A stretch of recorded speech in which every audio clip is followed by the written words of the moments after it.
प्रिय विद्यार्थियों, सप्रेम नमस्कार। मैं बलराम द्विवेदी, टीजीटी हिंदी, जवाहर नवोदय विद्यालय पुणे, आज के इस कक्षा में आपका हार्दिक स्वागत करता हूं। विद्यार्थी मित्रों, आज हम लोग 10वीं कक्षा के अंतर्गत क्षितिज भाग 2 के अंतर्गत संकलित महाकवि सूरदास के पदों का अध्ययन करेंगे। महाकवि सूरदास के इन पदों का अध्ययन करने के पहले आइए उससे पहले हम महाकवि सूरदास का संक्षिप्त जीवन परिचय जानते हैं। सूरदास का जन्म सन 1478 में माना जाता है। एक मान्यता के अनुसार उनका जन्म मथुरा के निकट रुलकता या रेणुका क्षेत्र में हुआ था, जबकि दूसरी मान्यता के अनुसार उनका जन्म स्थान दिल्ली के पास सीही माना जाता है। महाप्रभु वल्लभाचार्य के शिष्य सूरदास अष्टछाप के कवियों में सर्वाधिक प्रसिद्ध हैं। वो मथुरा और वृंदावन के बीच गौ घाट पर रहते थे और श्रीनाथ जी के मंदिर में भजन कीर्तन करते थे। सन 1583 में पारसौले में उनका निधन हुआ। उनके 3 ग्रंथों सूरसागर, साहित्य लहरी और सूरसारावली में सूरसागर ही सर्वाधिक लोकप्रिय हुआ। खेती और पशुपालन वाले भारतीय समाज का दैनिक अंतरंग चित्र और मनुष्य की स्वाभाविक वृत्तियों का चित्रण सूर की कविता में मिलता है। सूर वात्सल्य और श्रृंगार के श्रेष्ठ कवि माने जाते हैं। कृष्ण और गोपियों का प्रेम सहज मानवीय प्रेम की प्रतिष्ठा करता है। सूर ने मानव प्रेम की गौरवगाथा के माध्यम से सामान्य मनुष्यों की हीनता बोध से मुक्त किया, उनमें जीने की ललक पैदा की। उनकी कविता में ब्रज भाषा का निखरा हुआ रूप देखने को मिलता है। वो चली आ रही लोकगीतों की परंपरा की श्रेष्ठ कड़ी है। यहाँ सूरसागर के भ्रमर गीत के 4 पद लिए गए हैं। कृष्ण ने मथुरा जाने के बाद स्वयं न लौटकर उद्धव के जरिए गोपियों के पास संदेश भेजा था। उद्धव ने निर्गुण ब्रह्म एवं योग का उपदेश देकर गोपियों की विरह वेदना को शांत करने का प्रयास किया। गोपियां ज्ञान मार्ग की बजाय प्रेम मार्ग को पसंद करती थी। इस कारण उन्हें उद्धव का शुष्क संदेश पसंद नहीं आया। तभी वहां एक भौरा आ पहुंचा। यहीं से भ्रमर गीत का प्रारंभ होता है। गोपियों ने भ्रमर के बहाने उद्धव पर व्यंग्य बाण छोड़े हैं। सूरदास जी द्वारा रचित 4 पद इस पाठ्यक्रम में निर्धारित हैं। पहले पद में गोपियों की यह शिकायत उचित लगती है कि यदि उद्धव कभी स्नेह के धागे में बंधे होते तो वे विरह की वेदना को अनुकूल अवश्य कर पाते। दूसरे पद में गोपियों की यह स्वीकारोक्ति कि उनके मन की अभिलाषाएं मन में ही रह गई, कृष्ण के प्रति उनके प्रेम की गहराई को अभिव्यक्त करती है। तीसरे पद में वे उद्धव की योग साधना को कड़वी ककड़ी जैसा बताकर अपने एक निष्ठ प्रेम में दृढ़ विश्वास प्रकट करते हैं। और चौथे पद में उद्धव को ताना देते हैं कि कृष्ण ने जब राजनीति पढ़ ली है। अंत में गोपियों द्वारा उद्धव को राजधर्म प्रजा का हित याद दिलाया जाना सूरदास की लोक धर्मिता को दर्शाता है। विद्यार्थियों, आइए हम लोग महाकवि सूरदास द्वारा रचित पहले पद का अध्ययन करते हैं। उद्धव तुम हो अति बड़ भागी, अपरस रात स्नेह तगात नाहिन मन अनुरागी। पुरैन पात रहत जल भीतर, तारस देह न दागी। जो जल माह तेल की गागर, बूंद न ताको लागी। प्रीत नदी में पाँव न बोरो, दृष्ट न रूप परागी। सूरदास अबला हम भोरी, गुर चाटी जो पागी। इस पद में महाकवि सूरदास ने कृष्ण के सखा, कृष्ण के मित्र उद्धव के द्वारा जब वो गोपियों को संदेश देने आते हैं, कृष्ण मथुरा चले जाते हैं, गोपियां कृष्ण के विरह में रहते हैं और कृष्ण का संदेश लेकर के महाज्ञानी उद्धव ब्रज आते हैं। गोपियों को उद्धव प्रेम का मार्ग छोड़ करके, कृष्ण के प्रति जो उनकी अनुरक्त है उसको छोड़ करके निराकार ईश्वर की उपासना का संदेश देते हैं। तो गोपियों का उद्धव का संदेश उनको उचित नहीं लगता है। बिंद के अर्थ में उद्धव को उलाहना देती हैं और उद्धव को शिकायत करती हैं, कहती हे उद्धव तुम हो अति बड़ भागी। बिंद के अर्थ में उद्धव को भाग्यवान कहते हैं कि उद्धव आप जी बड़े भाग्यशाली हैं। अपरस रात स्नेह तगात नाहिन मन अनुरागी। आप अपरस, अपरस माने अलिप्त, आप अछूते रह रहे हैं। अपरस रात स्नेह तगा नाहिन मन अनुरागी। हे उद्धव आप कृष्ण के साथ रहकर भी कृष्ण के प्रेम से अछूते हैं। स्नेह माने प्रेम, तगा माने बंधन। प्रेम, कृष्ण के प्रेम बंधन का आप पर कोई प्रभाव नहीं पड़ा है। नाहिन मन अनुरागी, और आपका मन कृष्ण के अनुराग में, कृष्ण के प्रेम में अनुरक्त नहीं हो पाया है, इसलिए आप बड़े भाग्यशाली हैं। कृष्ण के द्वारा भेजे गए संदेश को जब उद्धव गोपियों को सुनाते हैं तब गोपियां उद्धव पर व्यंग करती है। व्यंग के अर्थ में उनको कहते हैं कि आप बड़े भाग्यशाली हैं जो कृष्ण के सानिध्य में रह करके भी, कृष्ण के निकट रह करके भी आप कृष्ण के प्रेम को समझ नहीं पाए, उनके प्रेम से आप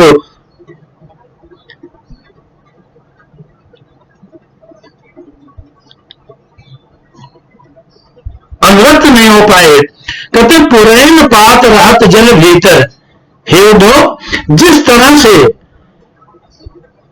कमल का पत्ता, पुरैन पात, पुरैन माने कमल, पात माने पत्ता, जिस तरह से कमल का पत्ता रहत जल भीतर, जल के भीतर रहता है, लेकिन तारस देहन दागी, उस पर जो है जल का प्रभाव नहीं पड़ता है, उस पत्ते पर जल का दाग धब्बा नहीं पड़ता है। उसी तरह आप भी कृष्ण के निकट रह करके भी कृष्ण के प्रेम से अछूते हैं।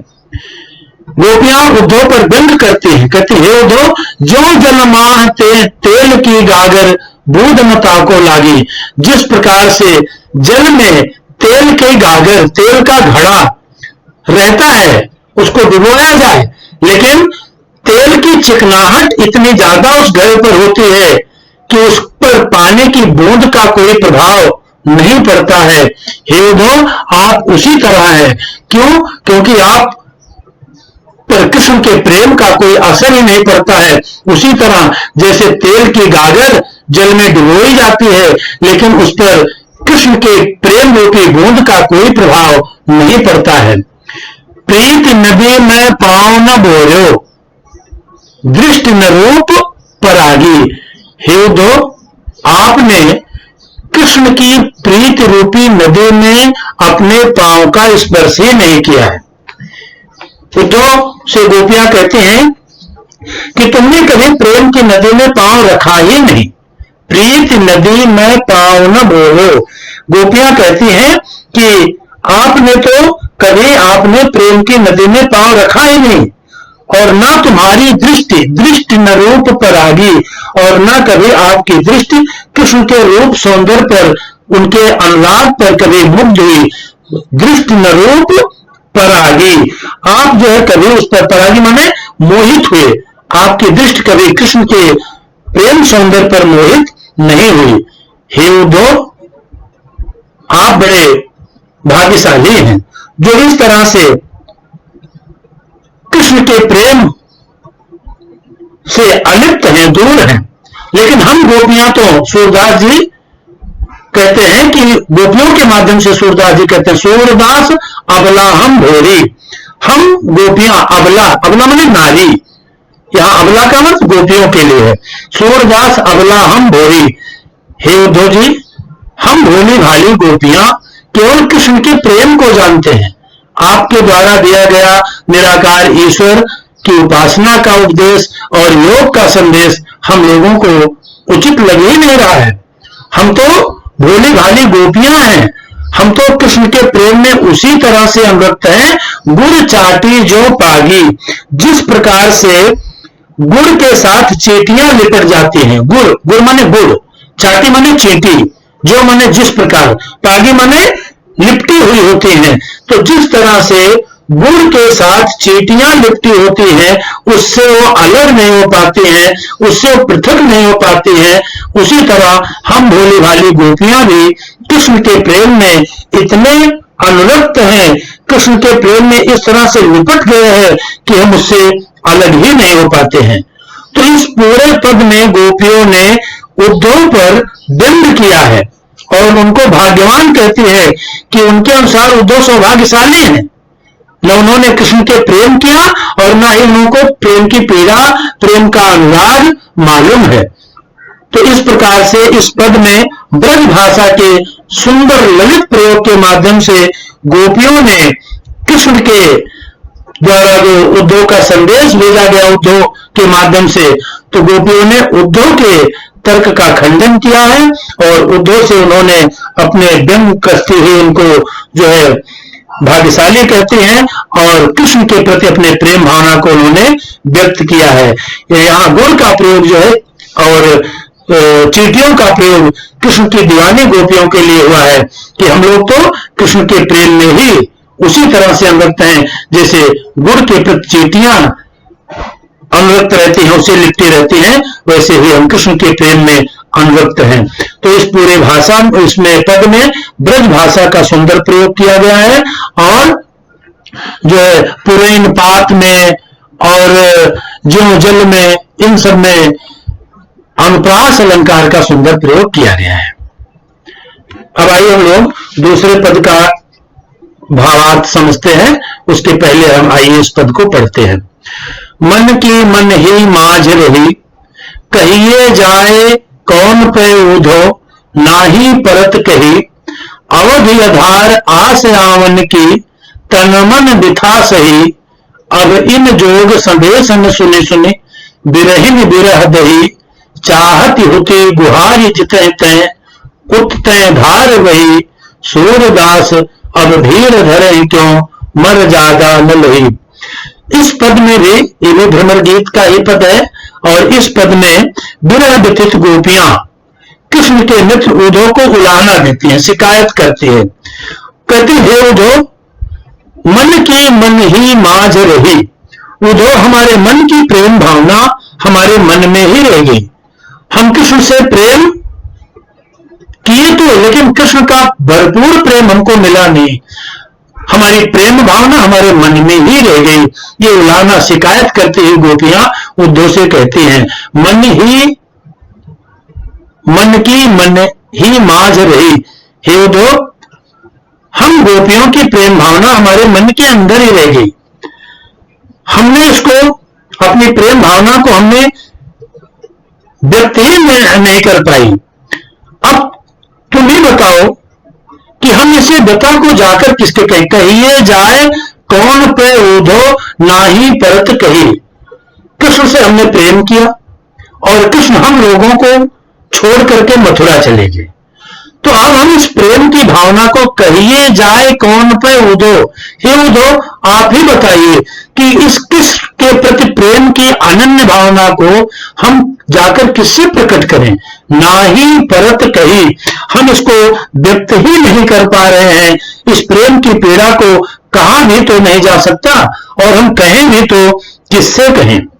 हे उद्धव अवधि आधार आस आवन की, हम गोपियां तो कृष्ण के विरह में व्याकुल हैं और उनके आने की प्रतीक्षा में है। अवधि आधार आस आवन की, हम तो कृष्ण के आने की अवधि माने उनका जो समय है वही हमारे प्राणों का आधार बना है।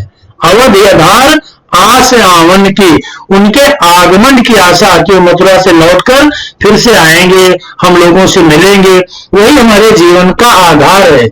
और इसी के कारण, इसी आशा से तन मन बिथा सही, हमारा तन और हमारा मन इस प्रेम रूपी बिथा को, बिथा माने विरह को, व्यथा को सह रही है।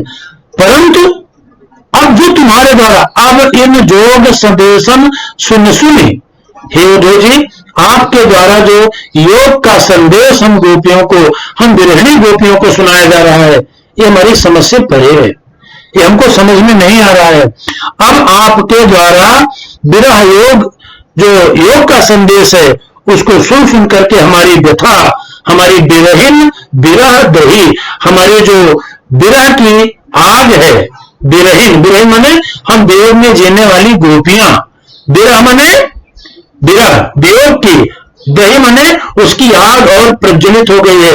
आपके निराकार ईश्वर की उपासना का संदेश, आपके द्वारा दिया जाने वाला योग का संदेश हम लोगों की विरहाग्नि को और ज्यादा प्रज्वलित कर रहा है, अर्थात हम लोगों की विरह वेदना को और बढ़ा रहा है। चाहत हुती गुहार जिते उतते धार वही, हे दो, हम विरह की ज्वाला में जल रहे हैं। हमारा दुर्भाग्य देखो कि हमने जहां से चाहत होती गुहार जिते पे, हम गोपियों ने जिधर से हमको रक्षा के लिए सहारा था कि कृष्ण का संदेश प्रेम संदेश आएगा, चाहत होती गुहार जिते पे, गुहार का मतलब है रक्षा के लिए हमने कृष्ण के प्रेम को सोचा कि उनका प्रेम का संदेश आएगा, उल्टा उतते धार वही, वहां से जहां से हम अपने प्रेम वेदना को, अपने जो विरह वेदना है, उस प्रेम भावना, हम उससे संतुष्ट हो जाएंगे, कृष्ण आकर हमको मिलेंगे, कृष्ण हमें सहारा देंगे, उल्टा कृष्ण ने प्रेम का संदेश ना भेज करके उतते धार वही, वहां से उन्होंने उल्टा हमारे लिए योग का सिद्धांत भेजा है, योग की प्रबल धारा वहां से प्रवाहित की हमारे लिए। तो ये उद्धव जी, ये जो है ठीक नहीं लगता है। हम तो ये चाह रहे थे कि कृष्ण हमसे आकर मिलेंगे, हमारी प्रेम भावना को समझेंगे, हम उससे संतुष्ट होंगे, लेकिन उन्होंने तो उल्टे हमारे लिए निराकार ईश्वर की उपासना का संदेश भेज दिया है। और इस तरह से हे उद्धव जी, सूरदास अब धीर धरे क्यों, गोपियां सूरदास जी के माध्यम से कहते हैं, सूरदास गोपियों के माध्यम से कह रहे हैं कि अब तो कृष्ण ने सारी लोक मर्यादा कर दी, हमारा ज्यादा न लही, कृष्ण को लोक मर्यादा प्रतिष्ठा, उन्होंने जाते कहा था कि हम लौट करके आएंगे, और हमारे प्रेम निभाने की बजाय हमको उन्होंने धोखा दिया है। हे उद्धव जी, आप बताइए अब धीर धरे क्यों, अब हम गोपियां इस प्रकार कैसे धैर्य धारण करें। तो गोपियों ने कृष्ण को बताया कि उन्होंने तो मर्यादा का उल्लंघन किया, प्रेम के बजाय उन्होंने निराकार ईश्वर की उपासना का संदेश भेजा है, अब हम कैसे धीर धारण करें, कृष्ण ने ही अपनी मर्यादा का पालन नहीं किया है। तो इस पद में भी जो है गोपियों ने अपने विरह की अवस्था को बड़े ज्वलंत रूप में प्रस्तुत किया है। गोपियां विरहाग्नि में जल रही हैं, और कृष्ण ने जो उनको संदेश भेजा है उससे उनकी विरह व्यथा और बढ़ गई है। वो कहती हैं कि हे उद्धव, अब जो है हम लोगों का जो है आशा, हमारे जो तन मन की जो व्यथा को हम लोग सह रहे थे वो और बढ़ गई है, अब हमसे धैर्य धारण नहीं होता है, क्योंकि कृष्ण ने ही अपनी मर्यादा का पालन नहीं किया है। उन्होंने जो हम लोगों से वादा किया था, हम लोगों से जो प्रेम निभाने का उन्होंने वचन दिया था, उसके बजाय उन्होंने हमको धोखा दिया है, भला हम अब कैसे धैर्य धारण करें। तो इस पद में भी जो है ब्रज भाषा का प्रयोग किया गया है, और इसमें सुन सुन में पुनरुक्ति अलंकार है। इस तरह से गोपियों की विरह वेदना इसमें प्रकट हुई है, और कृष्ण ने प्रेम की मर्यादा का उल्लंघन किया है। कृष्ण प्रेम निभाने के बजाय गोपियों को दूर रखने की जो युक्तियां सुझाई है, इसका गोपियों ने खंडन किया है। अब हम लोग तीसरा पद देखेंगे। हमारे हरिहारिल की लकरी, मन क्रम बचन नंद नंदन और ये दृढ़ कर पकड़ी, जागत सोवत स्वप्न दिवस निस, कान्ह कान्ह जकरी, सुनत जोग लागत है ऐसो, जो करी ककरी, सूतो व्याधि हमको ले आए, देखी सुने न करी, ये तो सूर तिन्ह ले सौंपो, जिनके मन चकरी। इस पद में गोपियां उद्धव से कहती हैं कि हे उद्धव, हमारे हरि, हमारे माने हमारे, हरि माने कृष्ण, यहाँ हरि का प्रयोग कृष्ण के लिए किया गया है। हे उद्धव, हमारे लिए हमारे प्रभु, हमारे हरि, हमारे कन्हैया, हमारे कृष्ण हारिल की लकड़ी, हारिल एक प्रकार का पक्षी है जो अपने पैरों में सदैव एक लकड़ी लिए रहता है, उसी किसी भी स्थित परिस्थिति में वो छोड़ता नहीं है। तो गोपियां कृष्ण से, कृष्ण के प्रति जो उनका अनन्य प्रेम है, अटूट प्रेम है, उसको प्रकट करते हुए उद्धव से कहती हैं कि हे उद्धव, हमारे लिए हमारे प्रभु, हमारे कृष्ण उस हारिल के पंजों में पकड़ी हुई लकड़ी के समान है। जिस प्रकार से हारिल पक्षी उस लकड़ी को किसी भी स्थिति में नहीं छोड़ता, उसी भांति हम गोपियां भी कृष्ण को दृढ़ता से थामे हुए हैं। हम कृष्ण के प्रेम के वशीभूत हैं।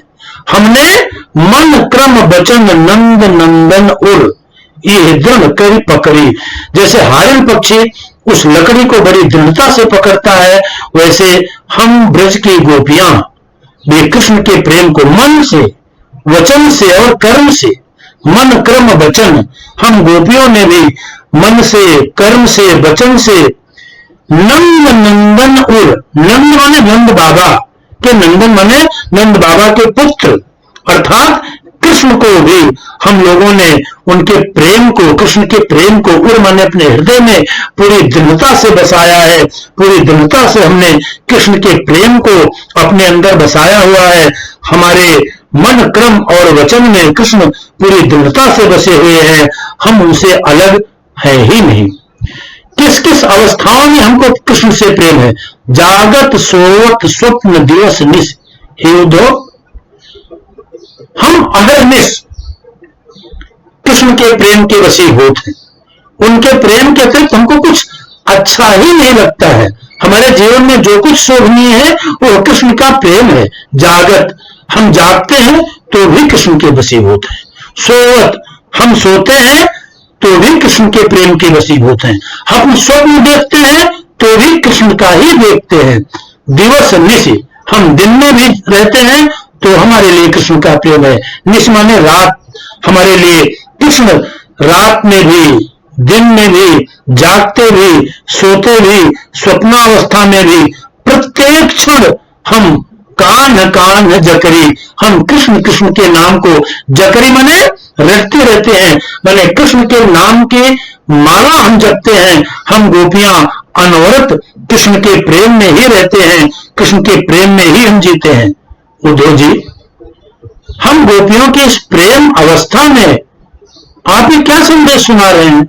सुनत जोग लागत है ऐसो, आपके द्वारा ये जो योग साधना की बात है, योग साधना का जो संदेश है, ये हम गोपियों को ऐसा ही लग रहा है जैसे जो कड़वी ककरी, जिस तरह से कड़वे मने कड़वे, कड़वी रखने वाली, ककड़ी माने ककड़ी, जिस तरह से कड़वी ककड़ी का स्वाद अरुचिकर होता है, उसी तरह से निराकार ईश्वर की उपासना और योग का संदेश हम गोपियों के लिए ये अरुचिकर है, हम गोपियों के लिए ये अहितकर है, ये हमको अच्छा लगता ही नहीं है। सूतो व्याधि हमको ले आए, हे उद्धव जी, ये आप हम गोपियों को, हम जो कृष्ण के विरह में व्याकुल हैं, उनके उपचार की जगह आप तो हमारे लिए व्याधि, व्याधि माने रोग ही लेकर आए, आप हमको पीड़ा पहुंचाने वाली वस्तु लेकर आए। सूतो व्याधि हमको लाए, आप हम गोपियों के लिए उपचार ना ला करके व्याधि, रोग लेकर के आए हैं। हे उद्धव जी, हमने न इसको कभी सुना है और न कभी आपका योग संदेश इसको हमने किया है, भोगा है, देखी सुनी न करी, न हमने कभी अपने जीवन में इसको देखा है, न हमने इसके बारे में कभी सुना है और न हमने इसको कभी किया है। हम लोगों को, हम गोपियों को तो कृष्ण के प्रेम को ही हमने देखा है, सुना है और किया है। ये तो सूर तिने ले सौंपो। सूरदास फिर एक बार गोपियों के माध्यम से उद्धव को उलाहना देते हुए कहते हैं कि हे उद्धव जी, ये तो तिन्हें ले सौंपो, ये आप तिन्हें माने उनको ले जाकर के सौंप दीजिए, ये उनको आप भेंट कर दीजिए जिनका मन, जिनके मन चक्री, जिनका मन स्थिर नहीं है। चक्री माने चक्र की तरह घूम रहा है, जिनका मन स्थिर नहीं रहता है। हे उद्धव जी, ये योग का संदेश उन लोगों को दो जिनके हृदय भटके हुए हैं, जिनका मन स्थिर नहीं है, जिनके मन में कहीं कोई आस्था नहीं है। हम तो पूर्ण रूप से कृष्ण की दीवानी है, हम कृष्ण के प्रेम को ही जानते हैं।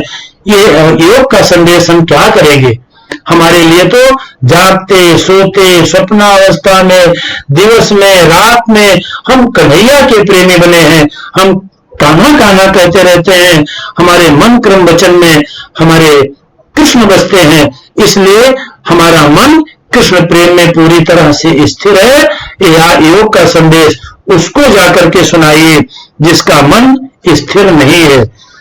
तो इसमें भी ब्रज भाषा का सुंदर प्रयोग हुआ है और तुलना की गई है हमारे हरिहारिन की लकड़ी। कृष्ण को गोपियों ने यह बताया कि जैसे हारिल पक्षी लकड़ी से अटूट प्रेम करता है, वो मर जाएगा लेकिन अपने पैरों में पकड़ी हुई लकड़ी को छोड़ता नहीं है, उसी तरह से हम गोपियां भी कृष्ण के प्रेम में दीवानी है। हमने कृष्ण को ही अपने हृदय में बसा कर रखा है। हे उद्धव, ये आपका योग संदेश हमारे लिए कड़वी ककड़ी के समान है, हमारे लिए योग के समान है, ये हमारे लिए एकदम ठीक नहीं है। आप इस योग का संदेश उन लोगों को सुनाइए जिनका मन भ्रमित है। हम गोपियों का मन तो एक निष्ठ रूप से कृष्ण में रमा हुआ है, हम कृष्ण की भक्ति में, कृष्ण के प्रेम में लीन है, इसलिए यह आपका योग संदेश हमारे लिए व्यर्थ है। आइए हम लोग अंतिम जो दोहा है इसको पढ़ेंगे। हरि हैं राजनीति पढ़ी आए, समुझी बात कहत मधुकर के, समाचार सब पाए, एक यति चतुर होते पहले ही, अब गुरु ग्रंथ पढ़ाए, बड़ी बुद्धि जानी जो उनकी, जोग सदेश पठाए, उधो भले लोग आगे के, परहित दौलत धाए, अब अपने मन फेर पाई है, चलत जो होते चुराए, ते क्यों अनीति करें आपुन, जे और अनीति छुड़ाए, राज धर्म तो यह सूर, जो प्रजा न जाए सताए। इस पद में गोपियां उद्धव से कहती हैं कि हे उद्धव, लगता है कि हमारे श्री कृष्ण, हमारे हरि हैं राजनीति पढ़ी आए। लगता है कृष्ण मथुरा जाकर के उन्होंने राजनीति पढ़ ली, जो इस तरह से हम गोपियों को योग का संदेश भेजा है। कृष्ण के प्रेमा भक्ति को हम लोग जानते हैं और वहां जाकर के उन्होंने राजनीति पढ़ ली, प्रेम का संदेश न भेज करके योग का संदेश भेजा है। इसलिए गोपियां उद्धव से कहती हैं कि लगता है कृष्ण हमारे मथुरा जाकर के बदल गए, उन्होंने वहां जाकर के राजनीति पढ़ ली। समझी बात कहत मधुकर के, समाचार सब पाए। यहां मधुकर का शाब्दिक अर्थ भौरा होता है, लेकिन मधुकर का प्रयोग उद्धव के लिए गोपियों द्वारा संबोधन के रूप में किया है।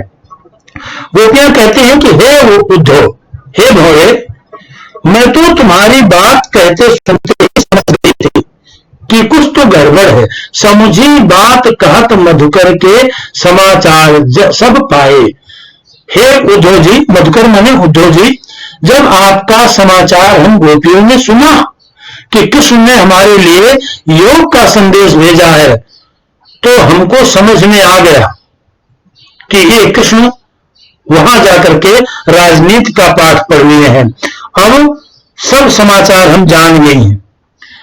एक अति चतुर होते पहले ही अब गुरु ग्रंथ पढ़ाए। हम कृष्ण की छल भरी राजनीति समझ गए हैं। और उद्धव जी, रही बात आपकी, तो आप तो पहले से ही बड़े चतुर हैं। एक अति चतुर होते पहले ही, एक तो आप पहले ज्ञानी उद्धव कहलाते हैं आप पहले ही ज्ञानी थे और एक अति चतुर होते होते मन थे पहले ही, आप पहले से ही ज्ञानी थे, चतुर थे।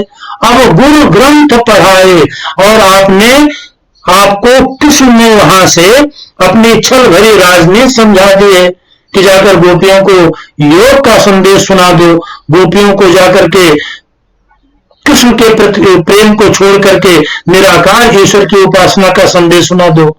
तो हम गोपियां समझ गए हैं कि इस आपके संदेश में कुछ तो गड़बड़ है, लगता है हमारे कृष्ण वहां जाकर के राजनीति पढ़ लिए है। हे उद्धव, एक बात मेरी आप बहुत ध्यान से सुन लीजिए। लगता है कि आप कृष्ण के गुरु ग्रंथ, आपके गुरु बन करके कृष्ण ने आपको जो संदेश पढ़ाया है वो हम लोगों के समझ में नहीं आ रहा है। बड़ी बुद्धि जानी जो उनकी, जोग संदेश पठाए। हे उद्धव, वहां कृष्ण की बुद्धि, बड़ी बुद्धि जानी जो उनकी, कृष्ण की बुद्धि कितनी और बढ़ गई है। कृष्ण ने वहां जाकर के अपनी बुद्धि को और कितना बड़प्पन दे दिया है। बड़ी बुद्धि जानी जो उनकी, हम तो कृष्ण की बड़ी हुई बुद्धि जानते हैं, राजनीति जानते हैं, जो वहां से हम विरहिणी गोपियों के लिए योग का संदेश भेजा है, जोग संदेश पठाए, हमारे लिए योग का संदेश भेजा है। इससे तो हमको यही प्रतीत हो रहा है कि हमारे लिए योग का संदेश भेज करके कृष्ण ने कितनी समझदारी की है। लगता है उन्हें कि हम योग संदेश सुन करके कृष्ण को भूल जाएंगे, ये सोचना उनके लिए गलत है। उद्धव, भले लोग आगे के परहित डोलक जाए। हे उद्धव जी, पहले के लोग, बड़े लोगों की रीति होती थी कि औरों की भलाई के लिए दौड़ते थे। उद्धव, भले लोग आगे के परहित डोलत धाए। हे उद्धव जी, पहले के लोग कितने श्रेष्ठ होते थे, जो परहित, परहित माने दूसरों के हित कामना के लिए, मंगल के लिए दौड़े दौड़े फिरते थे। परंतु अब ना हमें तुम पर विश्वास हो रहा है, न कृष्ण पर।